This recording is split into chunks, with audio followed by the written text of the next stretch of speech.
എല്ലാ കായിക പ്രേമികൾക്കും സോക്കർ 18ൻ്റെ പുതിയൊരു വീഡിയോയിലേക്ക് സ്വാഗതം. ചാനൽ ഇതുവരെയും സബ്സ്ക്രൈബ് ചെയ്യാത്തവർ ചാനൽ ഒന്ന് സബ്സ്ക്രൈബ് ചെയ്തേക്കുക. വീഡിയോ ലൈക്ക് ചെയ്യുന്ന കാര്യം പരിഗണിക്കാം. നമുക്ക് നേരെ വീഡിയോയിലേക്ക് പോകാം. വരും സീസണിലേക്ക് കേരള ബ്ലാസ്റ്റേഴ്സിൻ്റെ ഒരുക്കങ്ങൾ തകൃതിയായി തന്നെയാണ് മുന്നോട്ട് പോകുന്നത്. ഇപ്പോൾ കുറച്ചധികം ഡിപ്പാർച്ചർ ന്യൂസുകൾ കേരള ബ്ലാസ്റ്റേഴ്സിൻ്റെ ഭാഗത്തു നിന്നും വെളിയിൽ വന്നിരിക്കുകയാണ്. കേരള ബ്ലാസ്റ്റേഴ്സ് തങ്ങളുടെ 3 കോച്ചുകളെ കോച്ചിങ് സ്റ്റാഫുകളിലുള്ള കോച്ചുമാരെ പുറത്താക്കിയതോടൊപ്പം തന്നെ ഇപ്പോൾ ഇതാ 3 താരങ്ങളെയും കൂടി പുറത്താക്കിയിരിക്കുകയാണ്. കേരള ബ്ലാസ്റ്റേഴ്സിൻ്റെ സ്ട്രൈക്കറായ കവാമി പെപ്രയും അതുപോലെ തന്നെ ഇന്ത്യൻ താരമായ ഇഷാൻ പണ്ഡിതയുമായും ഉള്ള കരാർ എക്സ്പയർ ആയതിനെ തുടർന്ന് അവർ ഇനി അടുത്ത സീസൺ മുതൽ കേരള ബ്ലാസ്റ്റേഴ്സിൽ കളിക്കില്ല എന്ന് ഉറപ്പായിരിക്കുകയാണ്.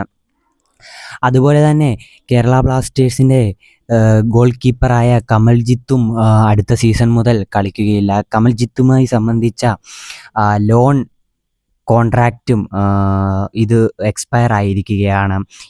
അതോടെ തന്നെ 3 താരങ്ങളും അടുത്ത സീസൺ മുതൽ കേരള ബ്ലാസ്റ്റേഴ്സിൻ്റെ മഞ്ഞ ജേഴ്സി അണിയില്ല എന്ന് ഏതാണ്ട് ഉറപ്പായി കഴിഞ്ഞു.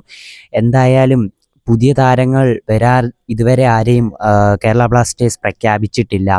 ഇനിയും കൂടുതലായി കേരള ബ്ലാസ്റ്റേഴ്സിൻ്റെ അകത്തു നിന്നും ഡിപ്പാർച്ചേഴ്സ് ഉണ്ടാകുമെന്നാണ് അറിയിപ്പുകൾ.